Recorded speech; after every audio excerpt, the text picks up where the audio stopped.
Well, our next guest, he actually watched their podcast beforehand, and he was blown away by how well they did Trump and Ventura.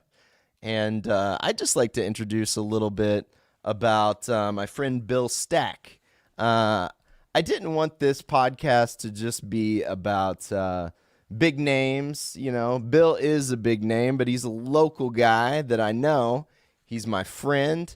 And in my actual real life, he is a strange bedfellow of mine. But we are both believers.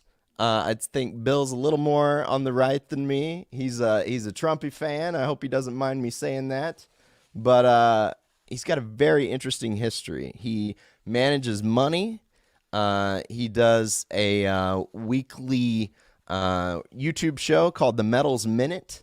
He's a gold bug, and he runs a very successful food pantry here in our town that literally feeds at least half of the local population in the small rural town in Missouri that I live in. And this is one of the best guys I know, one of the smartest guys I know, West Point graduate Bill Stack. Welcome, Bill. Oh, thank you. Thank you. Honored to be here. Welcome to the show. Nice to meet you. You too. You're already making me want to upgrade my background. I'm down here in the basement, and you've got the beautiful desk. Yeah, but I had to drive here. You didn't have to drive, so you're ahead of me. I just went downstairs. I figured it'd be like Drake, you know, start at the bottom, now we're here. You're probably not a big Drake fan, Bill, but that's a famous hip hop song about moving on up. You know, I think was that Billy Joel, Moving On Up. I don't know, something. Well, any friend of Tyler's is a friend of mine. It's a pleasure to have you. Welcome to Strange Bedfellows, and we always like to start off, getting to know someone's political bent. So. Tyler kind of described you as a Trumplican. I don't know if that's how you would describe yourself, but tell me about where you are and how you got there. Well, can you hear me? Loud and clear. Loud and clear? Okay, great. I'm a conservative, I guess, by any definition. I was a conservative before it was in style, and I don't know if it's in style now, but I would probably put myself as a religious conservative, a social conservative, and a fiscal conservative. But having said that, I would consider myself a thinking conservative, and I'm willing to consider different aspects of a viewpoint. And I like to understand where people are coming from. So I appreciate you all allowing me to be on your program. I think you guys are knocking it out of the park. Oh, thank you, buddy. Yeah. And it's our first show. We're still nervous. my first election that I remember, I think I turned 18 when Ronald Reagan was running for president. I voted for him. The first time, 1980? Let's see, 80, 66. Yeah, I think. Well, sorry, I didn't mean to tell you. Tell everybody how old you are. No, it would have been 84. 84. Second time. Yeah, second time. Who'd he run with in 84? Run against or with? Who'd he run? Who was his running mate? George Bush. Well, George Bush, I think. But, I think I saw a Reagan Bush 84 41. Shirt. A guy coming out of Dairy Queen the other day wearing a Reagan Bush 84, and I thought it was a cool T-shirt. But I'm not a diehard. I'm not a diehard Republican because in 90, let's see, was there an election in 92? 92. I think there was, right? Yeah, that's when Bush my lost. wife and I were living in Germany at the time. I was in the military, and we went to Brussels, and we got a hotel. We didn't have TV over there, but we got in a hotel that had CNN or something, and they were showing the presidential debates. And I remember, what was the guy's name from Texas? Ross Perot. Ross Perot, yes. Yeah. He was on there, and do you have time for a little? Of course, this is your hour, Bill. Okay.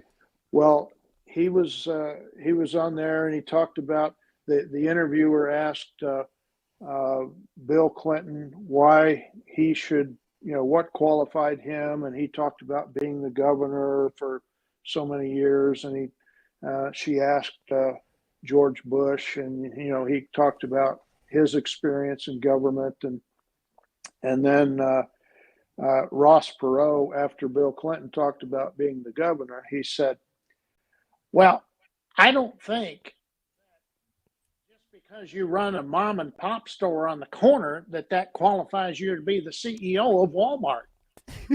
That's a good Ross Perot. So then she comes back at him and she says, "Well, Mr. Perot, you're making fun of their experience in government and you have absolutely none. So what is it that you feel qualifies you?" And he said, "Well, if what you're asking is, do I have any experience running up a $3 trillion deficit? The answer is absolutely not." I remember that. This is brilliant. And we just thought, I remember this guy has got a handle on it. And he talked about how we're going to have to go through some pain to get ourselves on a solid footing and whatnot. So I voted for him. That's the biggest regret of my political life, Bill, is I didn't vote for Ross Perot while I had the chance. And I really liked him, and I fell for that whole lesser of two evils argument. People scared me into saying, well, Bush is going to win if you vote for Ross Perot. He's a spoiler.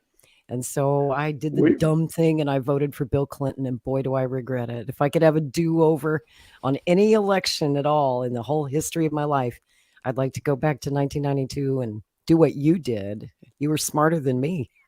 I should have voted for Ross Perot. But I became concerned. I think it was was it the next election he ran again? He did, and then for he a little backed while. out early.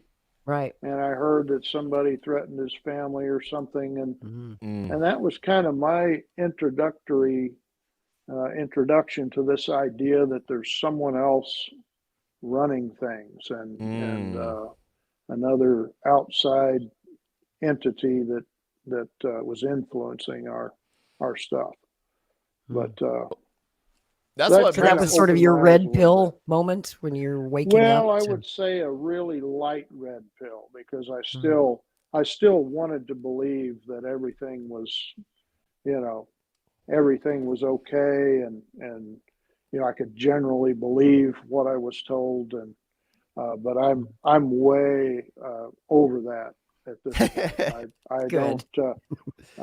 I get most of my news from programs like yours. I've been doing that for years now, and I've just, some of my experience as a Gulf War veteran and just seeing some things that have happened since then, and I don't want to be all negative about things. I'm not, but I don't believe. There's a lot of things I just don't believe. I just try to be kind and nice and okay, whatever. But I believe that there's very little we can believe in terms of official narratives about all kinds of things. Well, that brings us together. That brings us together, Bill. And I think we might disagree on the nationalization of the oil supply or something like that, but the fact that you're interested in independent media, you get your news from independent media, and you're willing to question the dominant narrative. There's somebody else really running this thing, and Peter Dale Scott, I don't even know, can you say the state it is? It's down under the ocean, if you will. I don't even know. We're living in a world where I'm worried to trigger an algorithm. Do you know what I mean? By saying what is actually going on. And that says more about anything. I mean, I'm in YouTube jail right now for second time in 2 weeks. Me too. I don't want to bring it up too much because they're starting to expire, and thank God for that. But, it's like I said, Bill, we might disagree on a few things, but there's so much. I always say, when we get in the foxhole, I know Bill will be there beside me. in our personal life, we had a funny story. Once, I remember seeing Bill in the street. He works on the same street I live on, and Trump was out there talking about how he was going to round up the communists, and I talked to Bill and I go, well, I hope he's not going to come for me, Bill. And Bill's They're like, coming for you don't worry first, about it. Tyler. He's not coming for you, buddy. We're on the same side. And then That's right. later on, I was going in to pay for my taxes, and I'll tell this story, Bill. Bill pulled out his credit card and paid for me. And it was one of the nicest things anyone's ever done for me. I started to tear up. Oh, it was so wow. kind. And Bill just very dryly said, just don't put me in the gulag, comrade. Oh, that's cool. So I love that story. That meant a lot to me, Bill. And well, Hmm. I appreciate your friendship and your. I don't know if you all know. I just heard the other day. Tyler was, I think, named the best teacher of the year or something like that for 2022. Is that so? Yeah. Well, congratulations, Tyler. Something along Tyler's a that school line. I may teacher, not by have the got it way. exactly right. oh, thank you, man. There, so doing a I great appreciate job it. in our community. Absolutely. I appreciate it, Bill. Just another commie school teacher, Your kids are being raised by communists. Isn't that what everyone's afraid of? They voted, audience. I don't know what to say. That was last year. The jury's still out this year, so I had a we'll commie. see. I love teaching, though. I'll tell you, that's another way that me and Bill became friends. Is I asked around town. I was like, does anybody in this town like trade stocks? It became very clear to me. It was really during Bernie. I saw that the real money in this economy is not in working, it's in owning assets. And I always tell the kids, I go, think of the highest paid job you can think of. Let's think of it. What is it? Brain surgeon, right? I'd say brain surgeon. That seems pretty highly paid. So what is that? $500,000 a year, maybe? Probably, still working class. If he quits operating on brains, he's not going to make any money. How much did Warren Buffett make last year? Did he make $500,000? I think you've got to, if you're talking about stock traders, we need to include Miss Nancy and a lot of them up in Congress. She's the best. They're doing better than everybody. Yeah. Get some tips from her and her husband. Absolutely. Bill Stack wrote an investment book called The 7% Solution, and Nancy's version would be more the 700% solution. Right. I'm just doing the best we can out here in in rural America. You're taking the honest approach, Bill. We only have certain information available to us, and so you got to wonder, how do these people? I see some that are coming out now, and they're acting like they want to put an end to to some of that stock trading, and I'm wondering if it's only the people in Congress that don't know how to do it that are upset, if that's why. But I just read the other day they gave themselves quietly a $34,000 raise in January. It's called reimbursements. But here's the thing. You don't need, from what I read, it says they don't have to have receipts. It's like if they travel, they get, I forget, $279 a day for lodging, whether they pay for lodging or not. And then there's another amount to eat on, whether they're paying for the food or not. Don't have to worry about receipts and no worry about taxes. But if you're on food stamps, you're going to have to eat on $25 a month.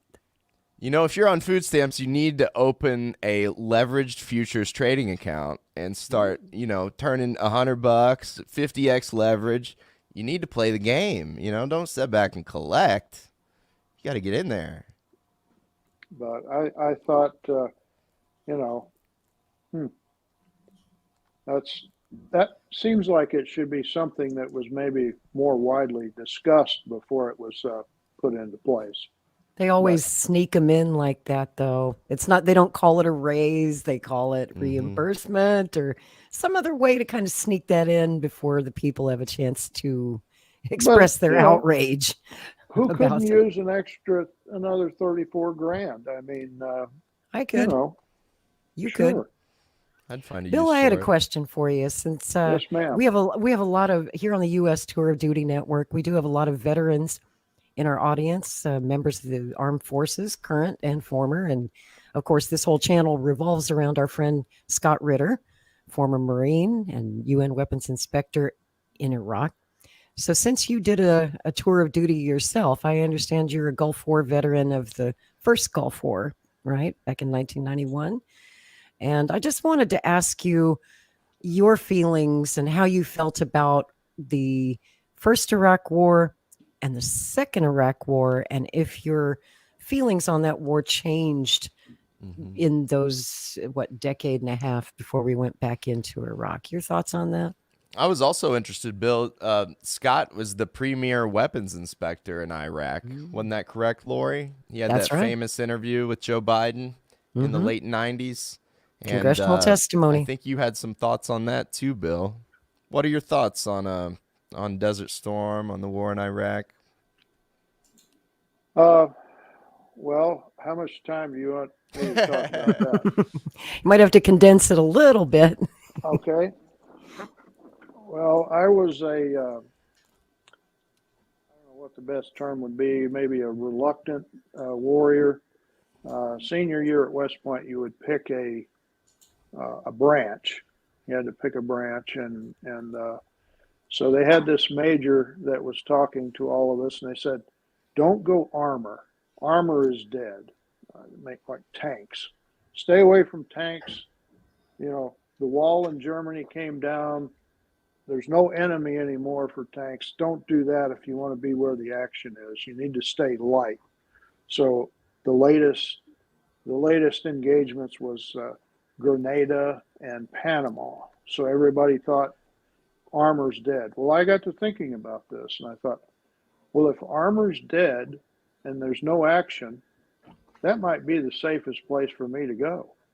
So I signed up for tanks, and then I signed up for Germany thinking, okay, there'll be won't be going to the field much because Russia's, the wall's down and everybody loves each other now. So I'll just have time to tour Europe and see everything with my new bride.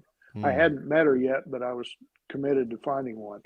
And so that was my plan. Was I'll go see Europe that won't be going to the field much. And I went to a unit that hadn't left Germany in 50 years since World War II. And then while I was training, then Desert Storm or Desert Shield started. Saddam invaded Kuwait, and they suddenly decided they needed the tanks that were in Germany to go to the Middle East. So that was my first assignment as a brand new second lieutenant. And I just believed what they told us. And they told us at the time, you know, that the Iraqis were pulling the babies out, unplugging the babies from the neonatal unit in the hospitals. And, you know, they were just doing these terrible things. And so I just felt like, you know what, we just have to do this. We've got to do it. And so they talked about chemicals and whatnot. And so, you know, it was a concern, but we went in and did that. And the unit that I was in was a battalion. It was Elvis Presley's battalion. I forget what regiment he was in. Yeah. He was in the 3rd Army Division. Well, he was stationed in the same base in Germany. that we were at in Germany. Right. And anyway, so it was that unit, and they were in World War II, had been the first unit to capture a German city. And they were decided they needed these guys to kind of spearhead, that's the unit motto, spearhead the way into Iraq. So I think I was, if not the first, one of the first people from my class at West Point to step foot in Iraq about 7 months after graduation. But anyway, there were chemicals there then. It bothered me later when I found out that the government had paid $8 million to an acting company. It was 8 or 11 million. I forget the amount. And the ambassador's daughter that was talking about very tearfully before Congress about the babies being that was all a show. It was all a made up story and that really began to bother me. And I started looking. That was another light red pill that affected me again a little more. And I had a funny feeling, to be honest with you, about the second time they were going in. And what I think happened, one of the things that happened is the first Gulf War was too quick. I mean, most everything was accomplished, but the people that like to see wars happen, it seems like they wanted to make sure that didn't happen again. Right. So, in my opinion, when we went into number one, I don't know if this is a taboo topic. Is 9/11 one of those things we can't talk about? I think we can talk about that on YouTube. Yeah. Okay. As far as I know, I guess we'll find out if we can't. My bachelor. Don't worry. Tyler's controlled opposition, so we're. Yeah, I'm a deep CIA agent. I teach school in rural Missouri. I work at Walmart on the weekends. Well, it's part of my undercover. You just glow, Tyler. Yeah, I literally glowing. I need some powder. I need my wife to do my makeup next time. But anyway, my undergrad bachelor's of civil engineering, and there's an organization. I did some work with the Corps of Engineers. I've managed some building projects and whatnot, but there's an organization that's got, I forget how many thousand people that are engineers and architects. That let's see, Architects and Engineers for 9/11 Truth. That's the name of the. And what do they know? Just say there's no way this did not happen like that. Building 7, look it up. How did that fall? Nothing hit it. But something just didn't seem right. And then when we went into Afghanistan, the people that went in there had that thing wrapped up, in my opinion, in 2 or 3 months. Now looking back, those people probably didn't have anything to do with it. I mean, a guy that's lived in a cave for all of his life, how did they, anyway, there's just a lot of things that don't add up. But the main fighting was done in 3 months. Well, then suddenly I think there was a little bit of a vendetta, just my opinion. I don't have any proof. But, they threatened George Sr. Bush when he was over there one time, the Iraqis did, and when he went to Kuwait once. And it almost, to me, seemed like, okay, now Junior's going to get back at all them and get back at Saddam. And it seemed personal, didn't it? It seemed personal.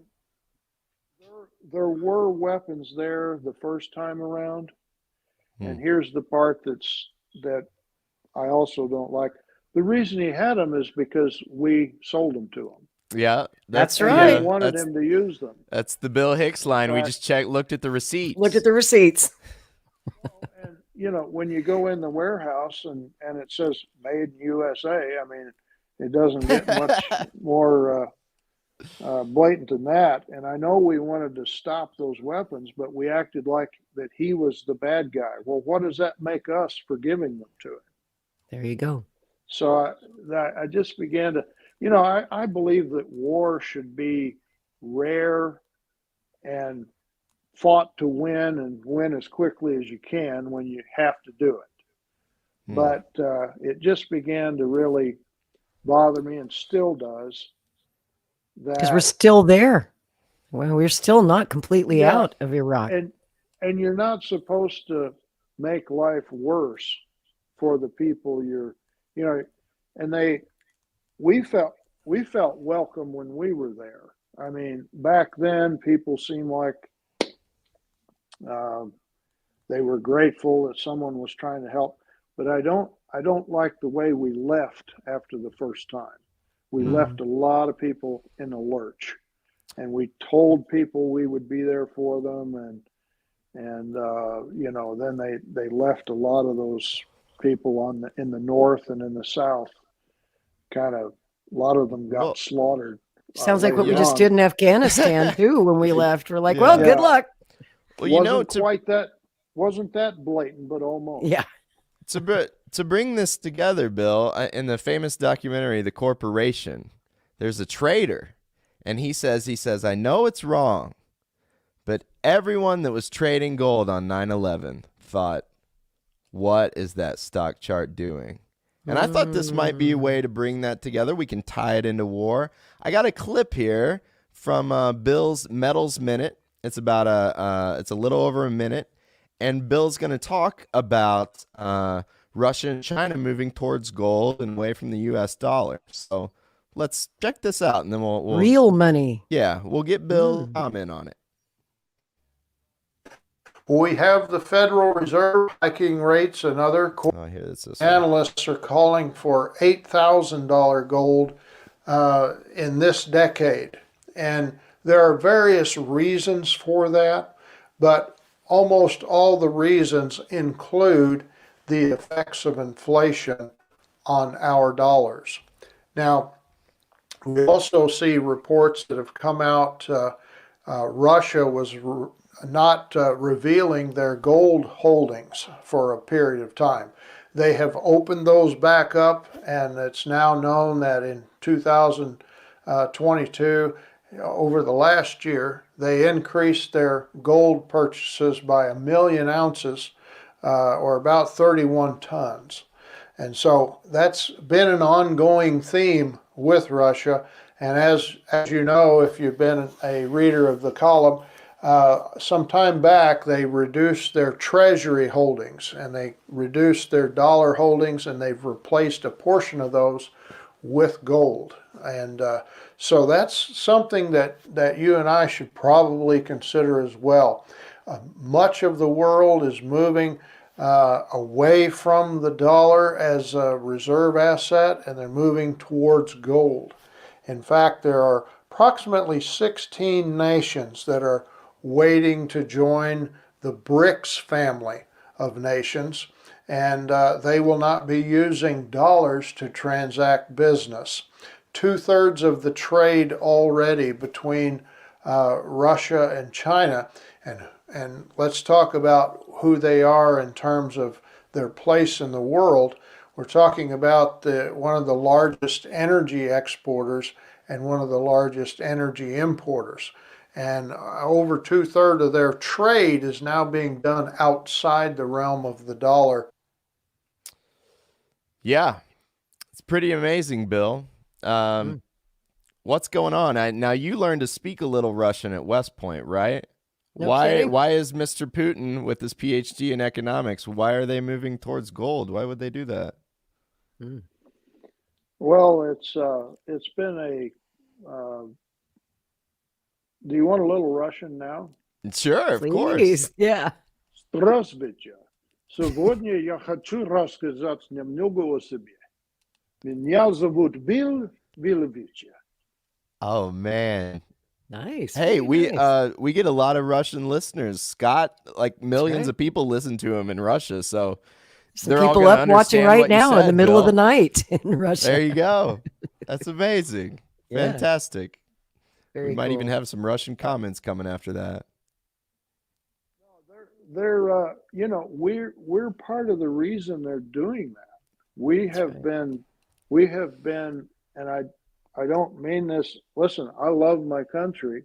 I love the country that I knew, and I believe in individual liberty. I believe in, individual responsibility. I believe in, all that kind of stuff. But we have, in my opinion, we've bullied too many people for too long. and we've tried to make it hard for people just to exist, and we've forced them to go around our dollar. When we sanction them, and there's a proper place and time for everything, but I think we turn to that too often, and for the wrong reasons sometimes. Um, we kind of took advantage of the role that we had after World War II. The world was just decimated because of our industry, and we were somewhat protected by all that. We ended up in the catbird seat, and as long as we were the benevolent benefactor or custodian of the world's currency, we had a lot of favor, and we had a lot of benefit from that. But then when we started to take advantage of that and forget our principles, in my opinion, and we started to use that in an inappropriate way, pretty soon you bully people enough, they're gonna find a way to go on without you. Yep. And so that's what's happened. I'm not saying that Russia or anyone else has done everything well, or that I would agree with everything they've done, but sure, I think we have a lot of our involvement in Syria, different places, has been just not what it should have been, and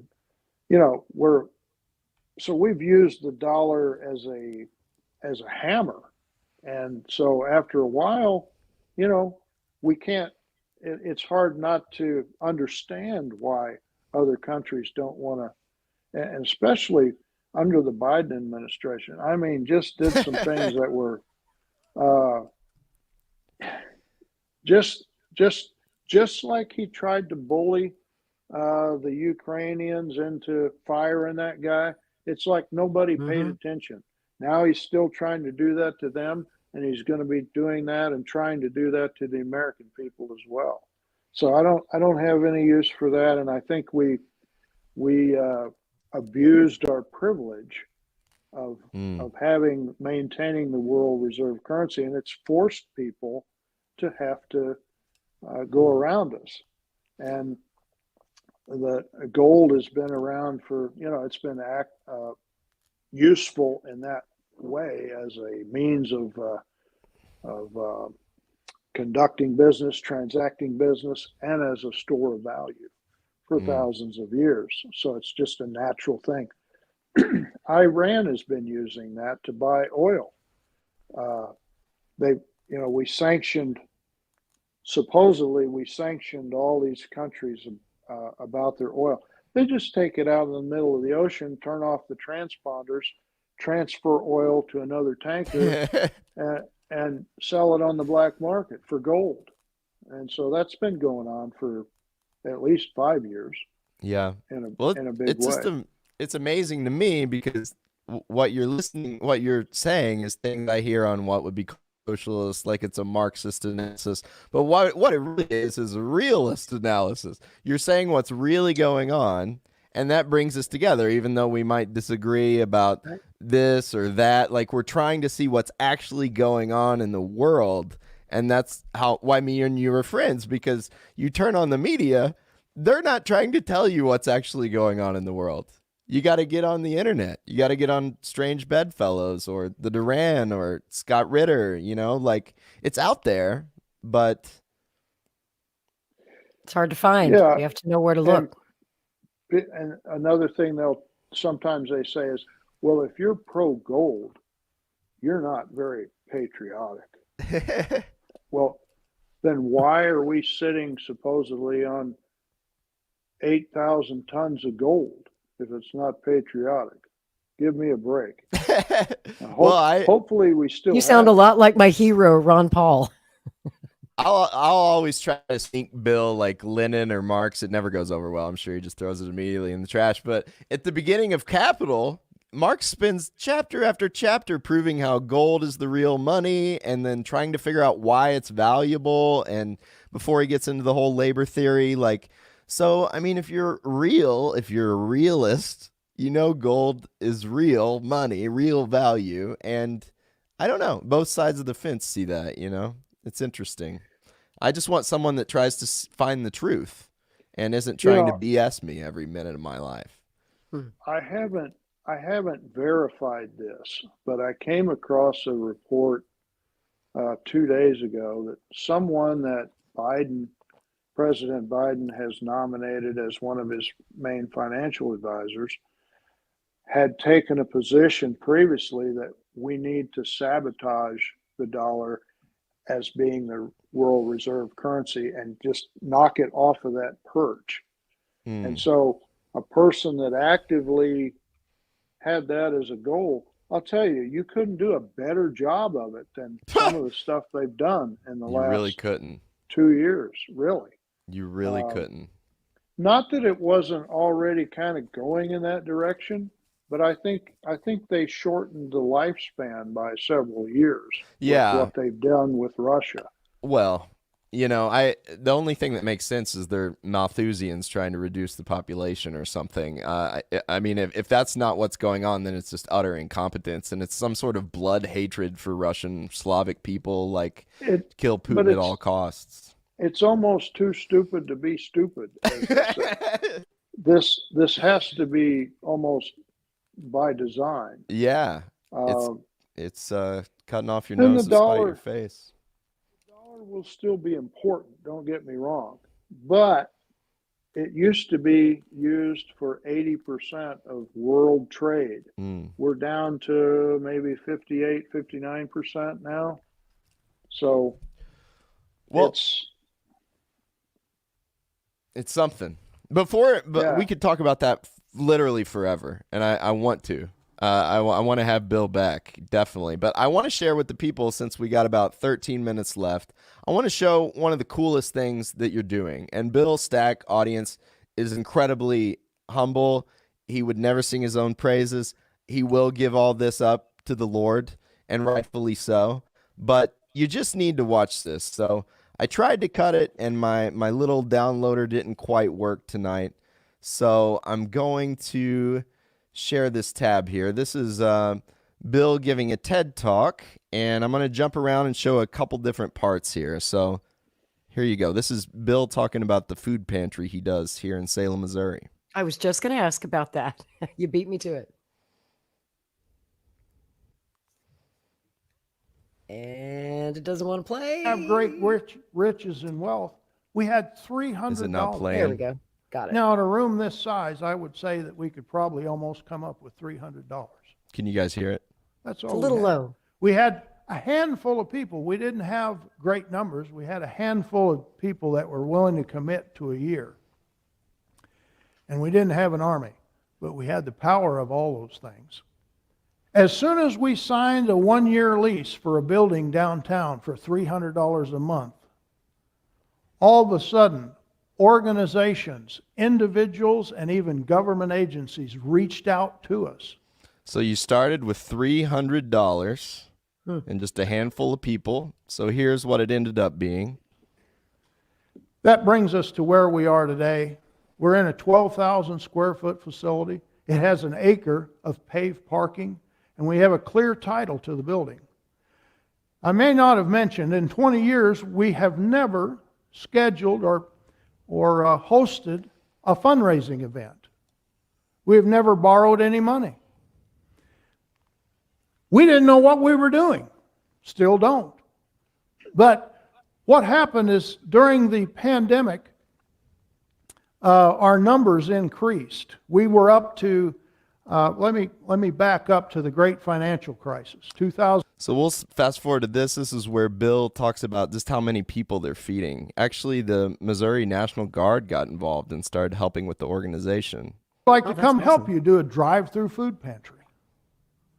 We felt like they were an answer to prayer. They showed up. We had all kinds of help. We had over 6,900 people in 1 month in the summer of 2020. We gave away more food in 2 months' time than we had in an entire year previously. We gave away over $1 million just in that month's time, June and July. 2020 turned out to be over 3 million in distributed. Yeah, he's doing incredible things. I mean, he will never sing his own praises, but he's a local hero here in Salem. And if every town had a bill My goodness. stack, I mean, the world would be a much better place. Here's a little article. He's helping feed about 1,500 people a month with food supplies. It used to be 500 10 years ago, but it's just becoming more and more. He tells a story here about a disabled senior citizen who receives a total income of less than $500 a month. And, if it weren't for Bill and this organization that he's got going on, there'd be a lot of working poor people not eating in Salem, Missouri. So God bless you for that, Bill. I Especially when think, they're cutting the food stamps and the food prices are higher than they've ever been in the nation's history. I'm sure you're just overwhelmed right now with people who need food. Well, we are, but I always like to say we get by with a lot of help from our friends. And I just want to, if I could just plug the Lord here a little bit. He's our source. absolutely. And we operate strictly on donations, and I would say 90% of the donations that come are from Christian people that are in the best way they know how serving the Lord. So I know Christians are kind of one of the bashing poles today in society, but not on this channel. There's about, I don't know, 7 churches or so that donate monthly, and there's several local believers, some of them business owners, that donate. And we have, everybody's a volunteer. There's no paid staff.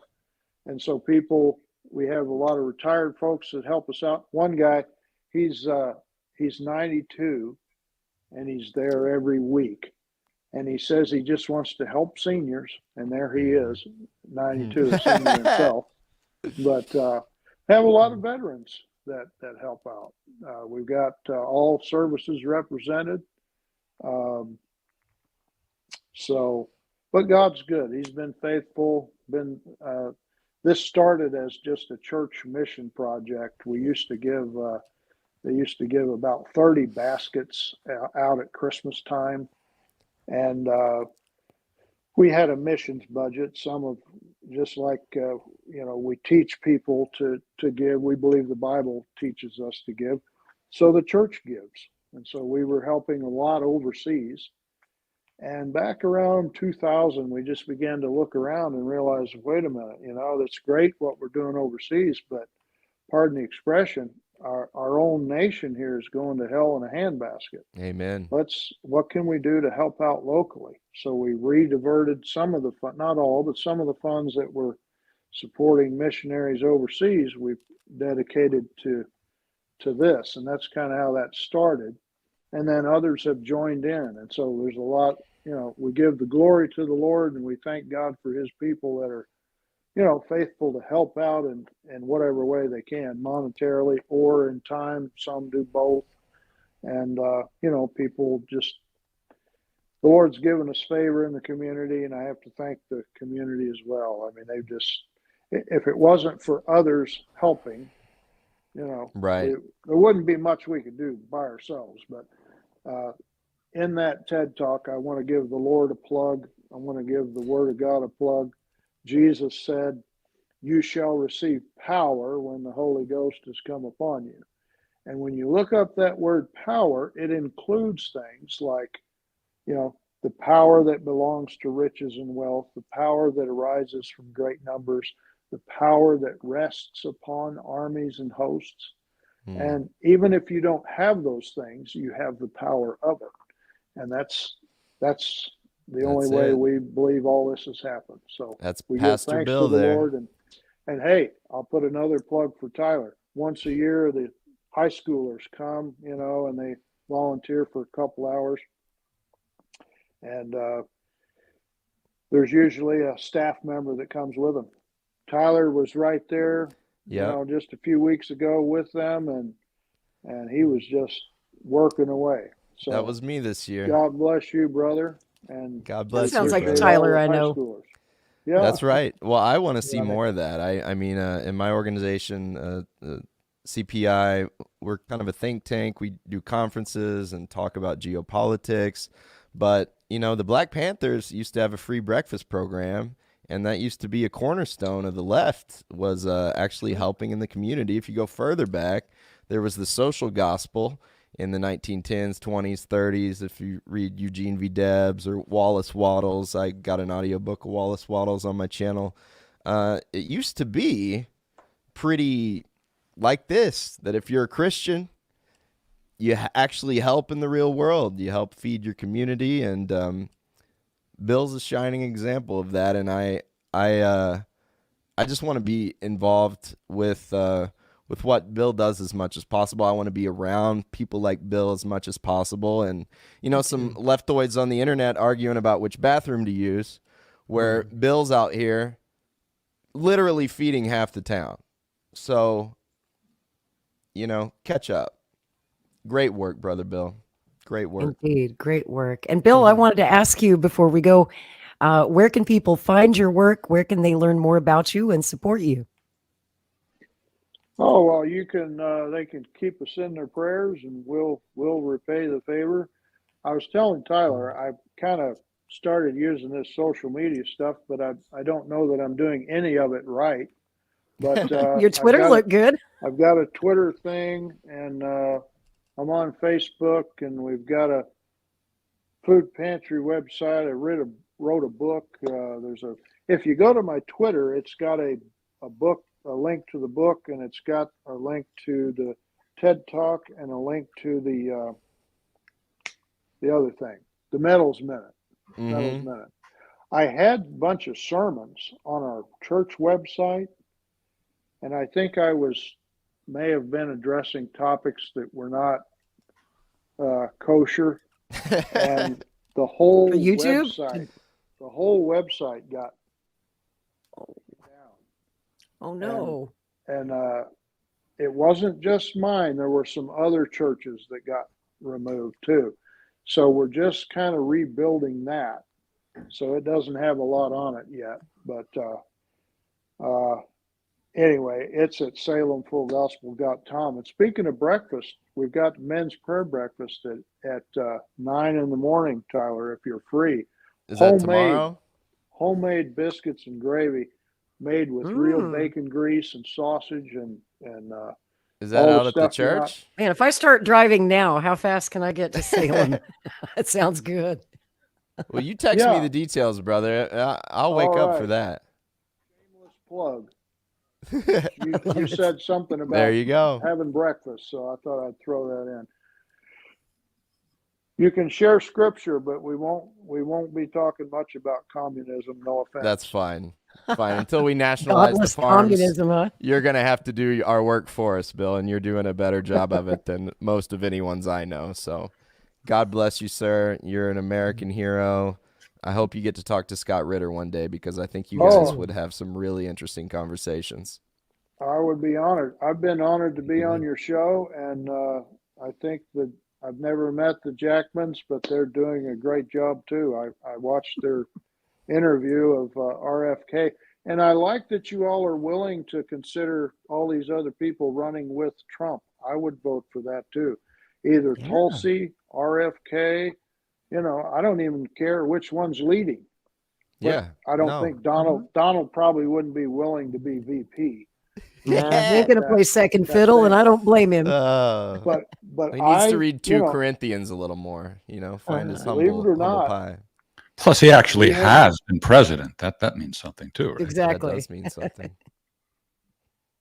It was the sound of Jeff just coming in from, where are you? Where are you? No, thank you for showing up, Bill. He's over there. It's been an absolute pleasure. I hope you'll come back and do it again. Oh, be honored. All right, everybody check out all Bill's stuff. Go to his Twitter. He's an author. He does the Metals Minute. One of the best guys I know, and a man of the Lord. Brother Bill Stack. Thank you, sir. Take care. God bless, Lori. Nice to meet you. Pleasure. We'll see. I'll see you in the morning for that breakfast. That sausage. I might see you too. Don't be surprised if I show up. It's not that far.